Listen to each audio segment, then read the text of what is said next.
welcome back to another video. My name is Nikitra. If you didn't know, now you know. If you're new to my channel, go ahead and hit that subscribe button down below. Next to it, you will find that notification bell. Go ahead and click on it so you can get notified whenever I drop a next video. And if you're not new to my channel, then welcome back to another lit video. I was asked to do a story time about my tonsils. So here it is.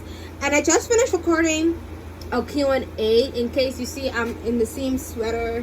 Yeah, I know. I was asked to do this before. So story time on my tonsils. So the reason of me having to get my tonsils removed is because I had tonsillitis and it was bad because it would come back every other month, and the doctors and stuff was like, it's not good for me to keep going on antibiotics because then my body would get used to it and soon directly not take it because it's used to it.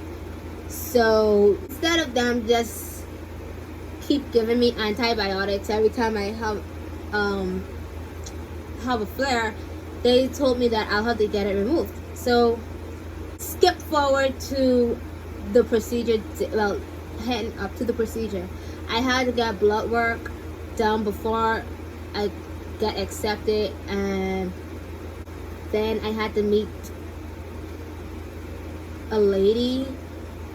Basically, they had questions on my background, basically just asking about if I had any previous illnesses. And there was like, on the day of my surgery, I can't have on no jewelry, so that meant my earrings, my ring, and my bracelet, and my necklace.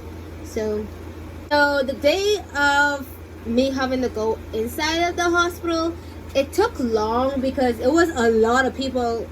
Go to this room and you just have to wait for your name to be called because you have to be there for a certain time, and then you have to do your down payment and all type of things.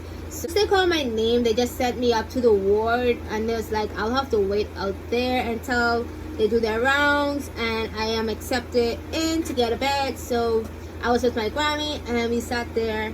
Once I got in, my Grammy left and I was there alone, bored. But yeah, I was okay that day. My mom brought me Wendy's that day. That was my last time eating Wendy's for a while. And my surgery was the next day, so I was scared.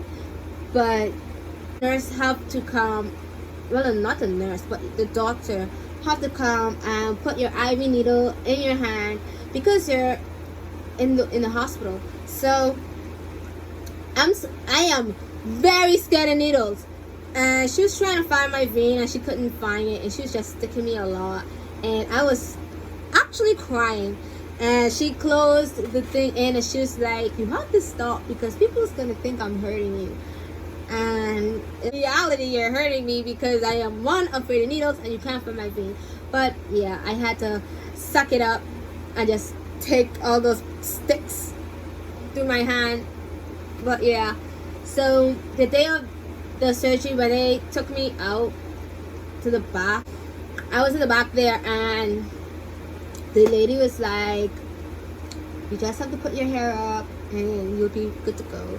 So she put my hair up, and I had like these jumbo braids. It was bigger than this, and it was hard for her to try and tie it up.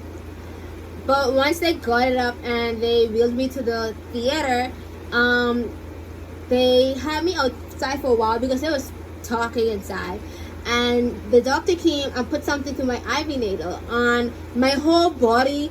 It's just like all the weight came down on my body, and I couldn't move. I couldn't lift my hand.